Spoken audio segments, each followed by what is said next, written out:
Hey guys, we're here at the University of Phoenix Stadium in Phoenix, Arizona for Phoenix Fan Fest 2015.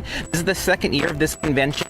It is in the Phoenix Comicon family of conventions. So the big con they have every year now is in that May, June area, Phoenix Comicon. We love it. It's one of the highlights of our convention calendar every year. We wouldn't miss it for the world. Phoenix Fan Fest was new last year. We were excited about it. December is kind of a soft time in the convention schedule. It's fun to come out, do some Christmas shopping, check out just the convention scene. Again, we love Phoenix just as a city. There's great comic shops, places to eat, all sorts of stuff out here. So we're happy that it came in 2014. We had a really good time. We're back in 2015. It's 3 full days. So we were talking 10 a.m. to 7 p.m. type convention days. So 3 meaty days of convention. You know we're always a big fan of that. We love to see 2-day cons become 3-day cons. This one just jumped right in there with that full convention experience there. They've got some big guests. Karen Gillan is the headliner this time around. They've also got kind of a Torchwood Firefly vibe going with some of the guests, some great comic artists as well. We'll make our way through the floor and show you all those things. Really good prices, as Phoenix Comic-Con is known for. $35 for the entire weekend. Can't beat that. $5 for kids is 3 to 12 to add on for their weekend experience. So a lot of fun all the way around and great prices there. One of the things we really like about the Phoenix brand is they are so in tune with customer service. They send out surveys all the time. They really take the feedback, and it really feels like one of the most professionally run conventions of any that we experience. I mean, there's no doubt.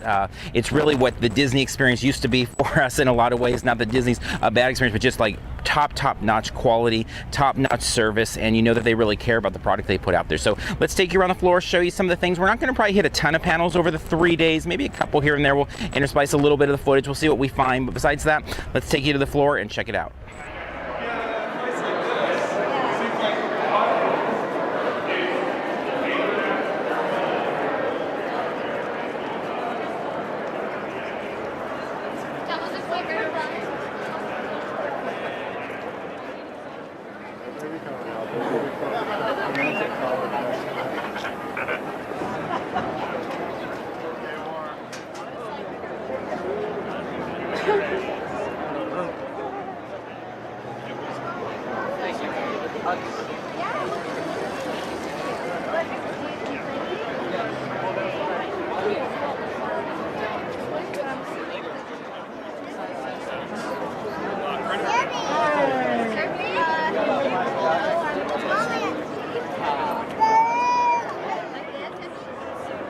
That's their prerogative, Marty. Oh no, here's it.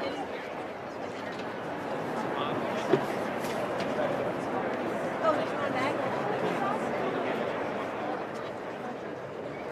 200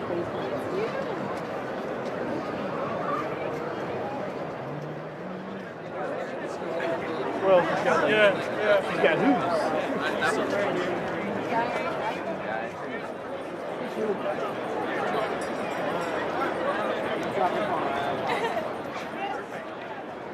I suck at it.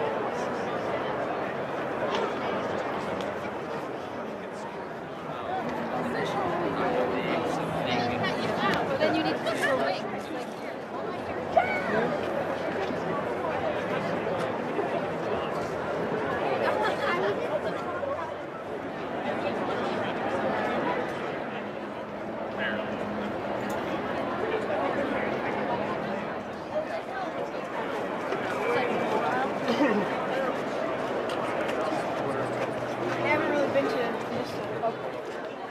Please welcome Mr. Gareth David Lloyd.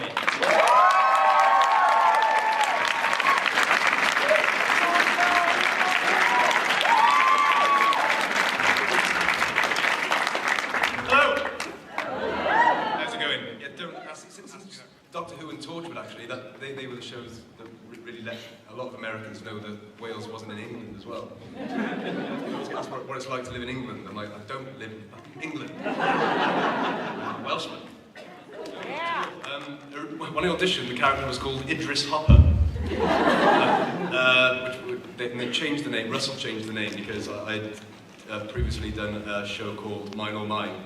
I did one episode, and the character was called Yanto Jones. And because of scheduling, they had to cut the series from 6 episodes to 5, so a lot of storylines had to be axed. Mine was one of them. It's back in the DVD version, but as a gesture and an apology for the storyline being cut, Russell gave me my name back, Yanto Jones, in Torchwood. And I had no idea I was going to be with the lead character's love interest. There was definitely a flirtation there, but I was under the impression that Yanto was going to die pretty quick. He was going to be the red suit guy from Star Trek. But they liked the chemistry, they liked the dryness that brought to the character, and kept me on, which was nice. A lot of people say, what was it like when you found out you were going to die at the end of season? Has everyone seen it, haven't they? It's too fucking late now. How did you feel? And I thought I was going to die in the first series, so I was really stoked to have got that far. So it wasn't a big sort of, it wasn't a big negative thing for me. I felt privileged to have got that far. So I remember when that happened, there was this huge groundswell of support. I mean, there were websites and charitable drives and stuff like that. What was that like as an actor to know that you connected with fans that way? It was really flattering and quite overwhelming. I've got a fucking shrine in there. Sorry if there are children here. But it is an adult show, so go fuck yourself.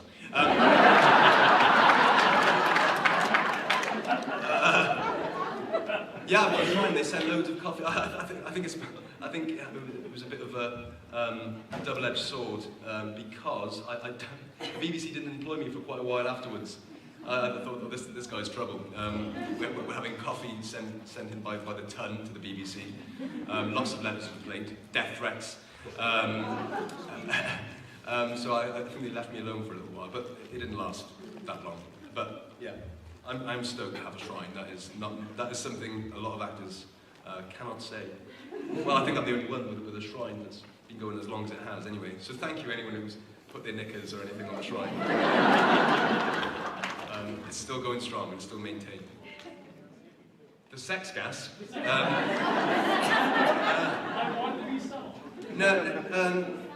No, we were all still quite new to it at that point. We hadn't really forged our relationships as actors, so we were all quite well behaved around each other and all wanted to give a good impression to the producers and the directors.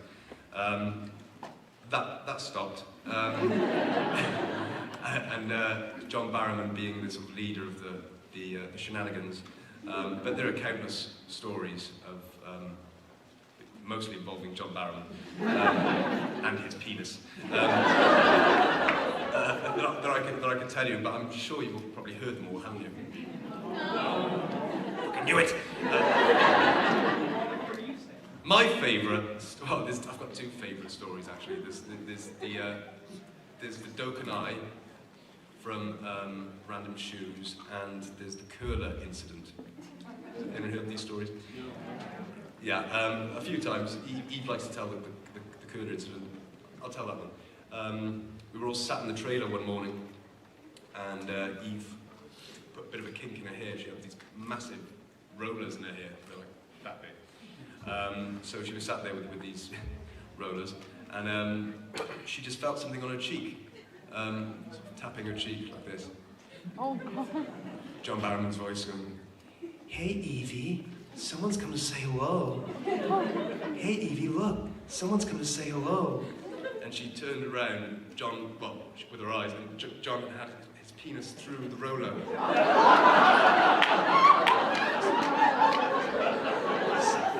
Slapping her on the side of the cheek. How he's never got arrested is beyond me. And the other one, you know, the Random Shoes episode with the Doken Eye, the Eugene episode. It was a prop like this, and it was an eye, like a bit like a doll's eye. If you moved it around, the eye moved, and it lit up and everything. And John came in one morning, always in the morning for some reason, and said. He had a shifty look on his face, and he said, "Oh my God." I was like, "What? The Doken Eye's gone missing. We're filming with it all day. What are we going to do?" And he took it seriously. He said, "Oh, really? It's gone. We need that prop. Everyone uses that prop today." And he said, "I'm just going to look down here for it." And he bent over, dropped his pants, and the eye was in his arse.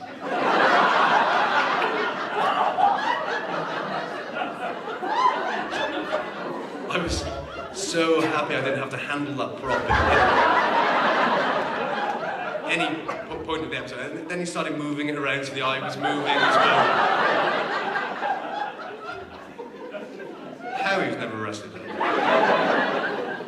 There's one more story I can tell as well. And this, I think they actually got into a bit of trouble for with the producer. But I'm going to tell it anyways. They can't kill me off or fire me, can they? Yeah, so we were filming in a hospital, and you know the old system, I'm sure you had them here as well, the old system of sending messages around a hospital. It's like a tube, stick a message in, and it'd go to it, amazingly go to wherever you wanted it to go. So we were bored. We were in part of the hospital that wasn't used as a hospital, and forgot that it was actually, there was a big maternity ward in the hospital. So Johnny thought he'd funny to take a Polaroid of his cock and balls. And so they rolled it up, put it in the pipe, and it was gone. As they did that, they sort of both realised what they had just done. Smiles turned to frowns, and they, there was a woman waiting to have her baby, sat there in a hospital bed, had just arrived. I wonder what this is.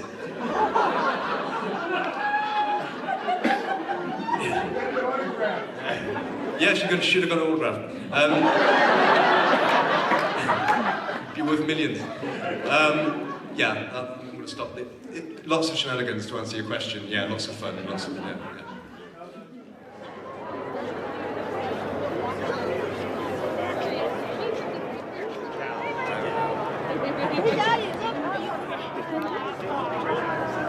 She's blue, I think. Oh, that's a rig. Better fight to the death.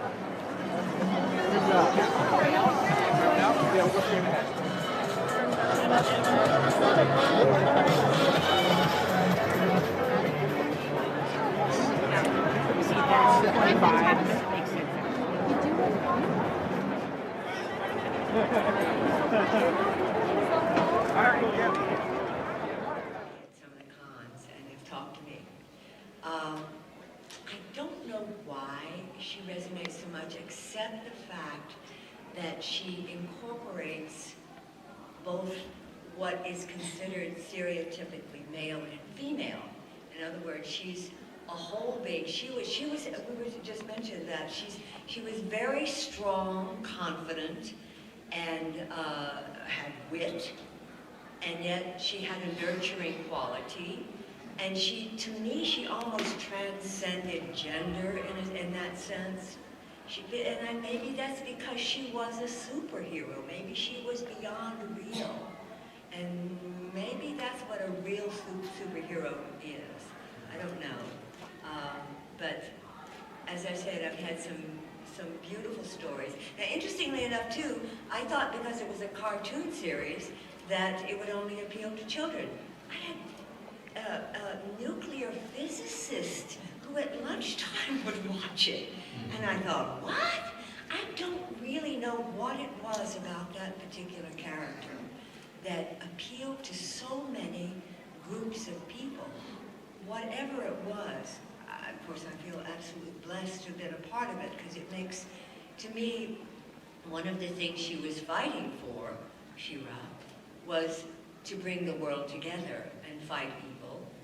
And tolerance, of course, is one thing that I think we're beginning to see is evil. And if she could have brought the world together, then that would have been great.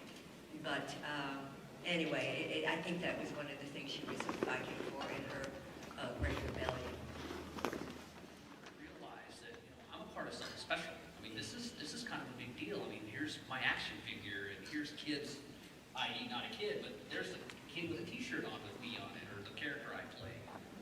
Well, I didn't realize that until 3 or 4 years ago when I started doing these things. Same here. I For had no me- idea. For me, it was a situation where I inevitably go out to dinner with some friends or something, and somebody says, "What do you do for a living?" And I'd say I was an animator, and they'd go, "What is an animator?" And then I'd say, like, well, I work on shows like Thunder the Barbarian or some of these other shows, and they didn't really know, but whenever I said I worked on He-Man, all of a sudden everybody's like, oh my gosh, my kids love that show. So that's when I kind of realized that He-Man was, way up here and all the other cartoons were down here. And with 13 episodes per season for most shows, He-Man was the first show that was syndicated, so it was on Monday through Friday instead of just Saturday morning. So we had to do 130 episodes in 2 years. That's 10 years worth of another show. So we did 10 years worth of animation in 2 years. So, but it was just so huge with the toys and everything else that that's when I knew we were really working on something big. Communication in either Eternia or Etheria in real life, how would you spend your time there? Next question. No, exactly. No. I'd watch reruns. I go kiss all my animals Now, and my friends. I think I'd get together with Orko and try to do some magic. Okay. And watch him fail. Okay. Oh, yes. Oh, let's see if I can. What did you have to say? Oh, Shira. Oh, my. Oh, Hordak. What is he doing over there? Get her. Hey, you just turned on Skeletor.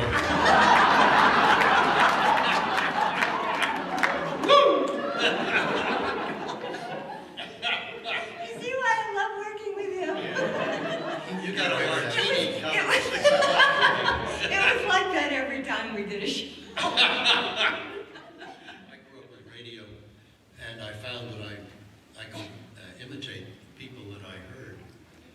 And so radio really is the thing that, like television does to some young people today, that's the thing that gave me the inspiration. This is what I wanted to do.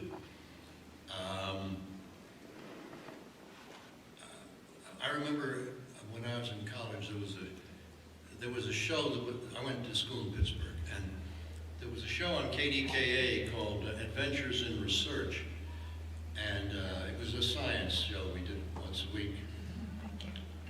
Am I getting too close to the mic? It's okay.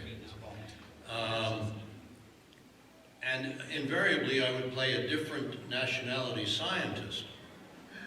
Now, one week it was a South African. Now, I had no idea what a South African accent sounded like, but I knew, of course, that the British had populated, and also the Dutch, the Boers, B-O-E-R-I, the Boers. So in my imagination, I put together what I thought was a Dutch accent and English accent, and came up with this. Well, years later, I'm listening to a broadcast from the UN, and ambassador from South Africa was copying me. So a lot of it is imagination, and if you can, also visualization. I've said this before. If you visualize what the character looks like and what he's doing, it really helps give you an idea of how to do the voice. For motion pictures, it was like Laurence Olivier. He had to put on a nose to get the character. He would put on a false nose or false lips, and suddenly, after all of that rehearsal, it would come together for him in that way. So I do the same thing in voice. For the honor of Grayskull, I am She-Ra!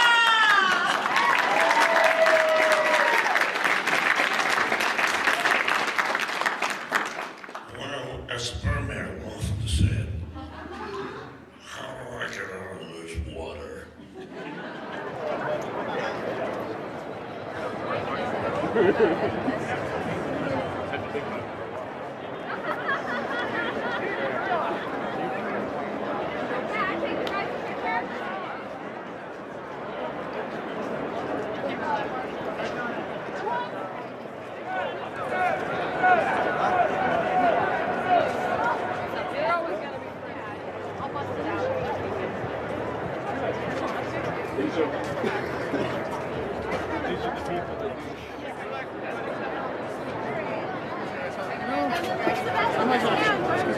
Taller than you guys.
It's from the inside of the house to the garage. All right, hope you enjoyed that look at the floor, a little bit of panels there. We are wrapping up Phoenix Fan Fest as we always do by going under the con, to go underneath the hood of the convention, talk a little bit about what we found and kind of some basic themes of the show. So had a great time. We talked about it at the top. We love coming out to the Phoenix Comic-Con shows. We wish there was, we're so happy when they added a second show. We wish there was a third or a fourth to give us excuses to come out here. It's a great city, fun comic shops, cool geek scene, great food, lots of stuff to do on top of having these days filled with awesome cons. So we had a ton of fun here. Can't be said enough how awesome it is. Also, we're here in the parking lot. Ample free parking for Phoenix Fan Fest. What a great way to start a day at a convention, is tons of free parking and just great. I mean, obviously a stadium holds a lot of people, and so not a problem to have a con here. They had a good guest list this year. Eve Miles backed out at the last second. She'll be at Phoenix Comic Con, but we were able, because we already had gotten her over at Gallifrey, but we were able to pick up Gareth David Lloyd, who made the trip all the way out here across the coast from Europe to sign. We also went to his panel. It was good to see him here. Karen Gillan was definitely the star of the weekend. She had a big panel at the Renaissance Hotel. We didn't make it over there, but had saw her with big lines for signings and photos throughout the weekend. There was a nice little animation undertone there as well. You saw some clips of that. We put a bunch more video. We have about 30 videos up on YouTube of different snippets from panels, the floor, cosplay, all sorts of things there. But it's a nice guest list for the show. A big thing on the floor, and always a big thing that we look for, is toys. Not as much on the vintage scene, which Arizona has some decent stuff there, but more on the kind of newer toys. Picked up a bunch of Marvel Infinite figures that we'd been missing for $12 a piece, which is not a bad price at all. Very good deal there. $20 for Arsenal from Arrow, great price there. And then Superman from Earth 2 DC Collectibles. These are starting to drop in price a little bit. Picked that up for $10. So there was a lot of choices there in terms of newer toys. So like to see that. As I said, not as much on the vintage toy scene as this one is Phoenix Comic Con for sure, but good on the new toys. Same thing with comics. Not a lot in the new comic realms. We picked up, a handful of new issues here, but we actually went to more of the local comic shops to do that type of shopping this weekend to catch up on that. Not a ton of new comic dealers. More so, let's say 6 months to, Silver Age type stuff there. So there was some good old comics to look through, bins, wall books, things like that. Ed Robertson went by and picked up a couple things we've been needing. Green Lantern there, and Avengers number 11 there. He had 50% off books. Lots of Star Wars stuff. Carmel got the BB-8 wallet. I got the R2 Christmas wrapping shirt.